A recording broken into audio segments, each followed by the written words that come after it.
Hello beautiful soul! Welcome back to my channel. This is my channel from Japan, Kabayan Pisces. This reading is for you. Tingnan natin, pahabol tayo. Habol talaga yun. Second half ng May 2026. Tingnan natin. Maraming salamat muna sa aking mga subscriber, anak, new subscriber, cross-watcher, sa inyong lahat. Yan, sa mga cross-watcher, sa mga nag-likes, nag-comments, nag-hypes ng aking video, nag-hype, yan. Maraming salamat po sa mga nagpa-personal reading. God bless you all. Tingnan natin na iyong second half. Vice versa tayo,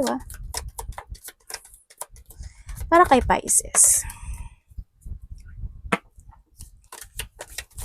Nangyayari, or mangyayari pa lang. Use your own intuition, lawakan nyo ang inyong isipan.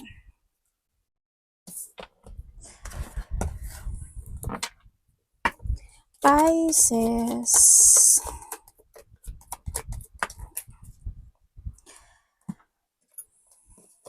Okay. Your second half, good advice from a wise person. Pwedeng ikaw ang magbibigay or makaka-receive ka.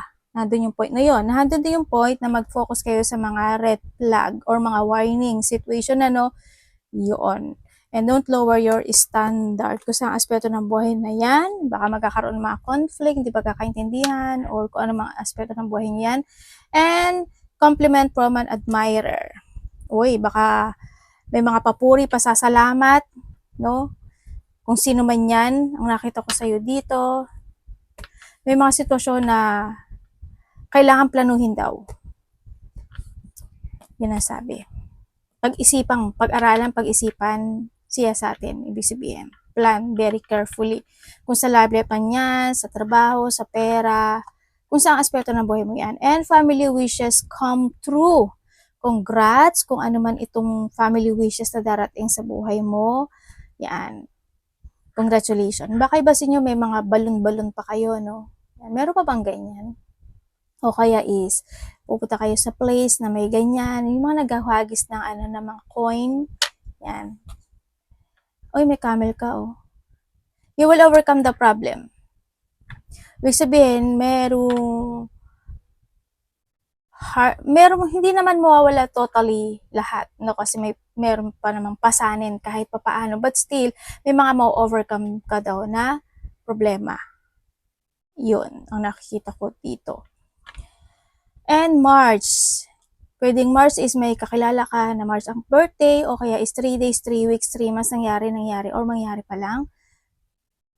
May mga lungkot, no? Kaya dito rin si Camel, mga problema. Pwede rin kasi siya related to a family, karelasyon. Yun. May mga burden, may mga bigat ako na nakikita sa'yo, or may mga sitwasyon na ikalulungkot mo. Pwedeng connected ang family mo, ang trabaho mo, mga ginagawa mo. Ano man sitwasyon yan, yun.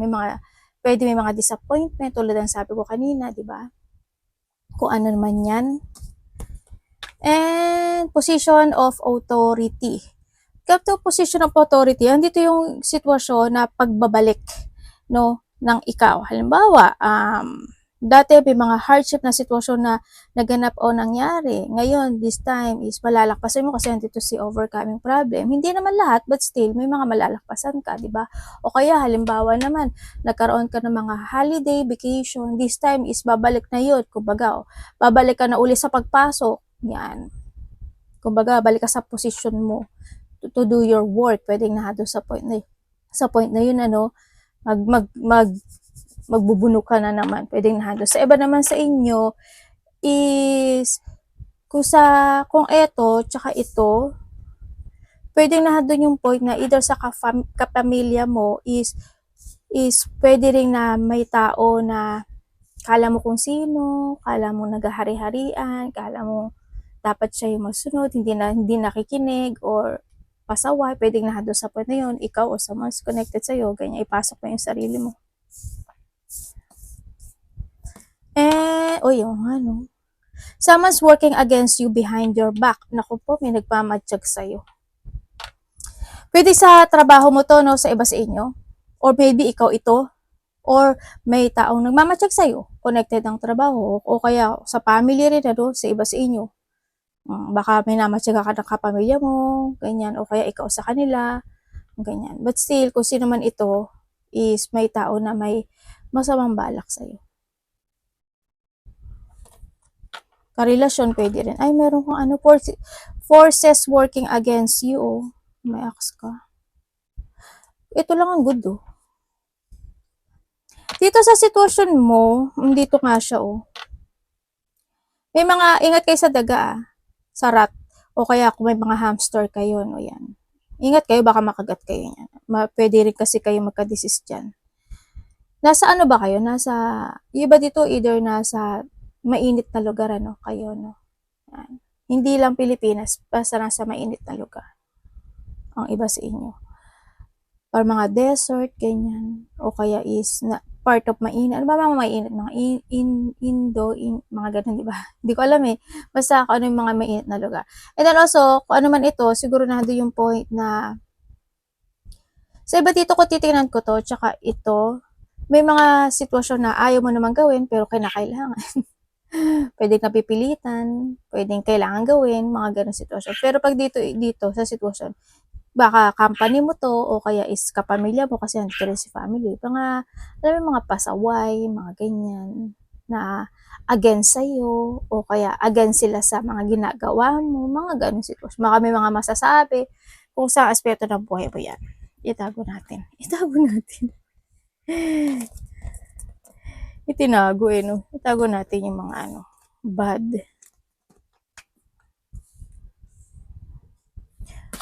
Your energy. Pwede rin sa karelasyon yan, ha? Energy devices.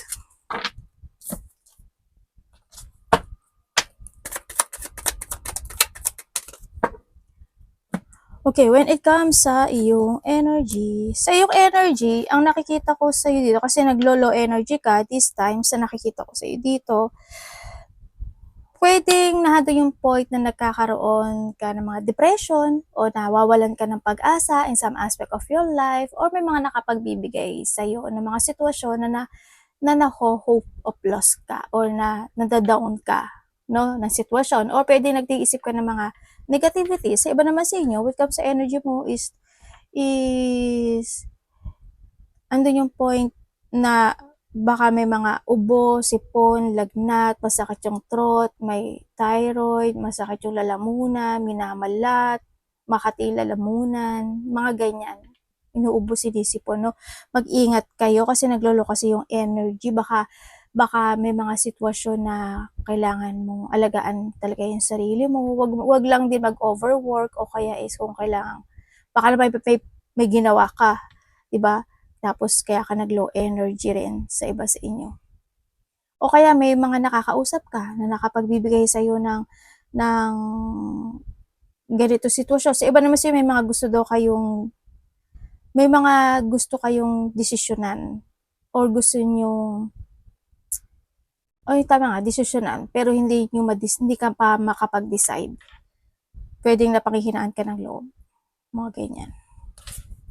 Iba dito may hinihintay. Medyo weak yung energy kasi, no?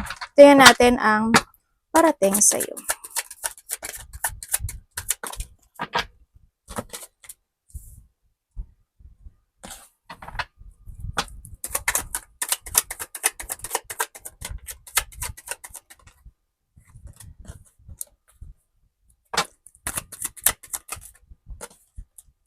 Parating sa iyo. Okay. Parating sa iyo, Pisces. Sabihin ko yung nakita ko, ha. May nakita ko dito na tao na controlling, manipulative, sinungaling, bastos, or rude, parang ganun. Tao na mapandikta. Tao na siguro may mga times na medyo masakit sa magsalita, brutal, mga ganyan.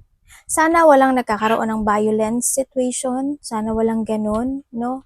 Hoping walang ganun. Sa iba sa inyo,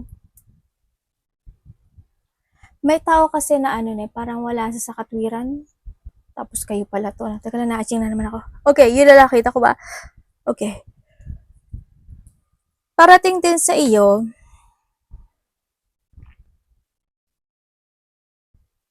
meron kang sitwasyon na ikaka-frustrate mo.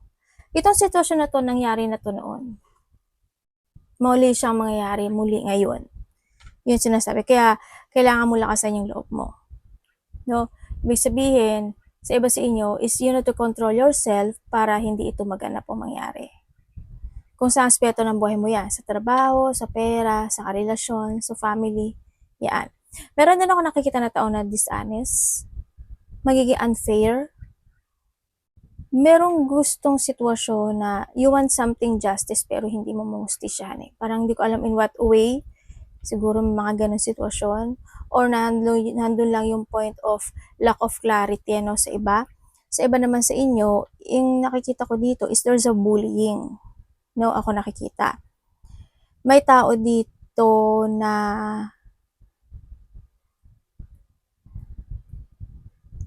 diba dito nag-travel ba kayo? Parang nagkaroon ng travel o may bibida sa traveling situation. May getting together. Yan ang nakikita ko sa iba. Magkakaroon mga getting together or may mga surprise parties, event, mga ganyan. Sa iba naman is o kaya mga close relationship, ganyan. May pauwi o kaya may pabalik ano sa iba sa inyo. Pauwi, pabalik. Ikaw someone who's connected sa iyo, may nakita akong ganon. Halimbawa, uwi ka ng Pilipinas, ng probinsya, ng kalapit baryo, or galing ka sa ibang bansa, ganyan, babalik ka, mga ganang sitwasyon. Basta may mga getting together. And then, ang nakikita ko rin sa iyo is may mga multitask o mga multiple priorities ka daw na gagawin. Pwedeng magiging busy yung iba sa work nila or nandun yung point may mga bagay kayo na magkakaroon kayo na pagre-resetting. Pwedeng sa work, yan, magkakaroon ka ng resetting, mga ganyan. O kaya may mga sitwasyon ka na naumpisahan mo na, may mga sitwasyon na i-start mo o kaya is sa iba sa inyo ano to paglaya sa isang sitwasyon. Parang you will back from the zero, parang nandun sa point na yun. Yun na nakikita ko ha. Actually, may mga kasiyahan ako nakikita, no? May mga kasiyahan.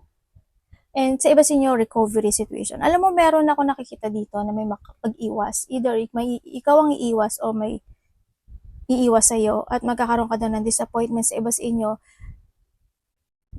Pwedeng family to no? Sa iba, magkakaroon ng disappointment sa iba sa inyo. Kapamilya. Or kasamahan sa trabaho, friend, ganyan. Sa iba naman sa inyo is may malalaman ka daw at katotohanan eh. Tapos malulungkot ka. Yun ang sabi. Pero may new beginning sa'yo, pero magsa-struggle ka pa actually. May gulo, no?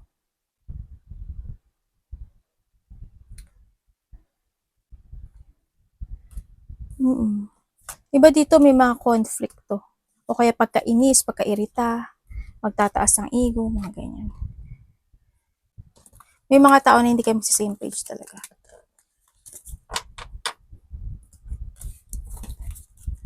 May nakikita ako na na corruption. I-research nyo kung ano pa ibig sabihin ng meaning ng corruption. Hindi lang kasi siya sa pera actually pag sinabing corruption eh. Ganun. Tapos may tao na na gusto niya maghiganti.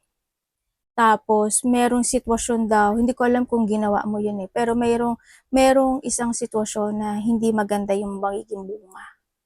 Yun ang sabi. Dapat iwasan ni Pisces. Kaya mag-isip kayo maigi kung tama o mali, ha?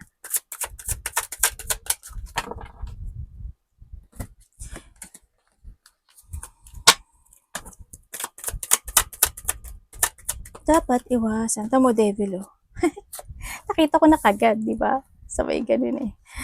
Okay, when dapat mo iwasan mo, syempre yung it not to see the fact of the situation. Tulad ng sabi ko kanina, di ba? Yun. May mga bagay din kasi na kailangan mo na itama, aksyonan, desisyonan, mga ganyan. At kailangan mo ng clarity. Syempre may mga cause and effect din kasi yan. Kaya kailangan mo talagang clarity sa lahat ng aspeto ng buhay mo, ha?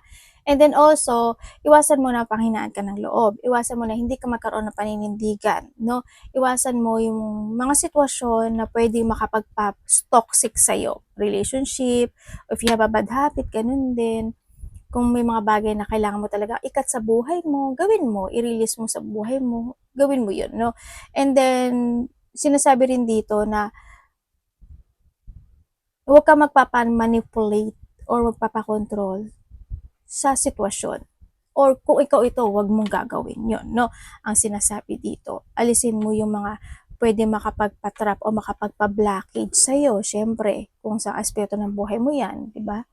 And then, magdadagdag ako ng ng message dito kasi sa sitwasyon mo, may tao na nagbabait-baitan. Tapos ikaw pala yun na joke. Yun, iwasan mo, syempre, yung magkaroon ka ng limitasyon sa sarili mo. Kumbaga is, try your best. No, try your best. Release mo yung mga bagay na dapat na i-release. And i-restore mo yung control mo, i-restore mo yung, i-reclaim mo yung power mo na doon sa point na yun. And then, iwasan mo yung mga sitwasyon na pwede kang mapagod, ma-exhaust, mga ganyan. Yung, wag kang mangangako or wag kang mag-compromise, no, sa isang sitwasyon na hindi mo naman kayang panindigan o hindi mo naman kayang gawin, no, sa sarili mo man yan o kanino man yan, mga ganong sitwasyon. Yun na nakikita ko sa iba sa inyo.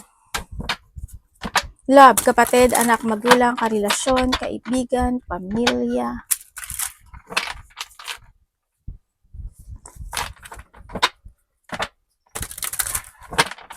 Pisces in love, vice versa tayo.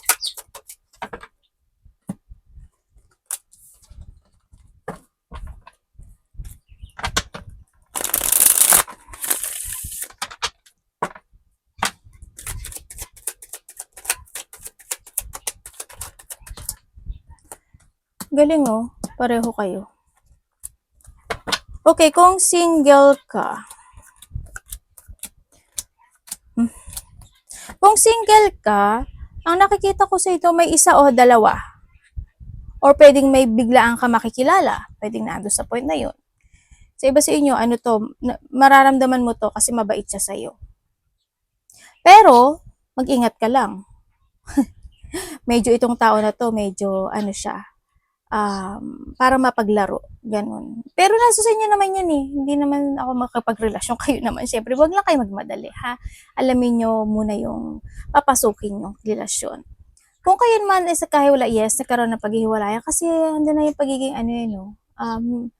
toxic ng relationship, no?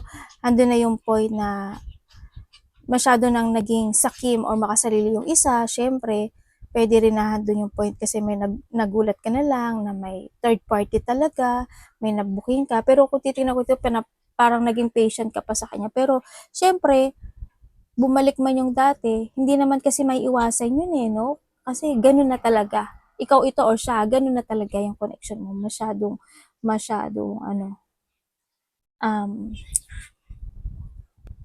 playing lang talaga siya, no? Yan. Gusto niya kasi na excitement in life. Yun. Baka na-attract lang din talaga siya. Pero gano'n na talaga siya. Or ikaw ito ha.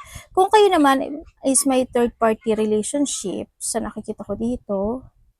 Pero alam mo kung titingnan ko dito, kung nasaan man itong situation niya ngayon, nagkahiwalay kayo, medyo nag-struggle ata siya. And they manifesting one more chance pagdating sa'yo.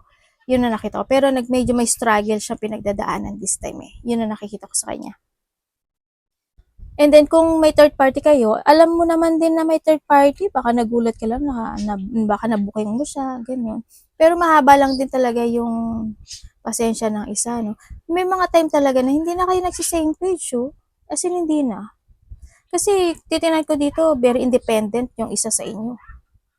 Gagawin niya yung gusto niya gawin. Nandun na talaga yung pagbe-betray.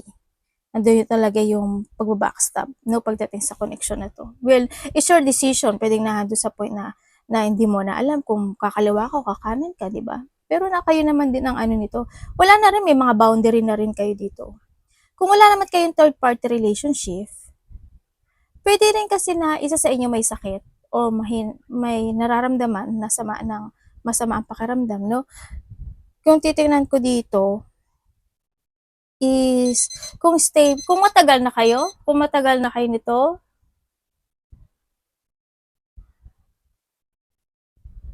ano, hindi ko alam pero medyo may mga toxicity, may mga toxic situation ako nakikita in this connection. Siguro kasi baka matagal na rin kayo, kaya gano'n hindi nagsistable, may mga hindi pagkakaunawaan, natural na kasi yun sa no, sa connection, no, sa nakita ko dito. Baka rin naman LDR din kasi kayo, kaya nagkakaroon din ako na nakikita ng boundary pagdating sa inyo. Pero may mga time daw na kung magbago naman kayo or luma, ganun, may mga time daw na ikakagulat mo pagdating sa connection na ito. But still, handun yung excitement ng connection na ito sa nakikita ko dito. Yun nga lang, may mga struggling situation na pwedeng pagdaanan kayong dalawa. Kaya, you need to be patient na lang din dito. Yun na nakikita ko dito. Pwede nila din you enjoying your life to each other, di ba? O kaya is may mga marireceive ka sa kanya or ikaw magbibigay ka sa kanya. Pwedeng nahadun sa point na yun. Ate, mahal niya ba ako? Dito kasi sa sitwasyon na to, yung nakuha kong energy, siguro pag matagal na kasi kayo, medyo may konting fading. May konting fading no? Pero siguro kung yung energy lang na nakuha ko, dito kasi, mahal ka niya like a friend. Yung nakikita ko dito. Siguro kasi binibigay mo yung love and support mo sa kanya o siya sa'yo. Pero, they like you like a friend. O baka naman na-challenge yung bawat isa when it comes in this connection. Pwedeng nandun sa point. Pero kung sasabihin mo sa akin na there's a good foundation happen dito sa connection, hindi kumapit lang kayo, di ba? Well, nasa inyo naman yung desisyon na yan, sa inyong dalawa. Kasi yung energy lang naman na nakuha ko dito ang hindi maganda. Habaan mo pa yung pasensya mo. Your money.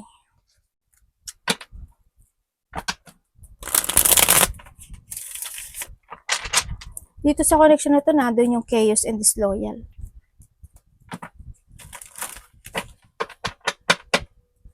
Tapos yung isa sa inyo aggressive.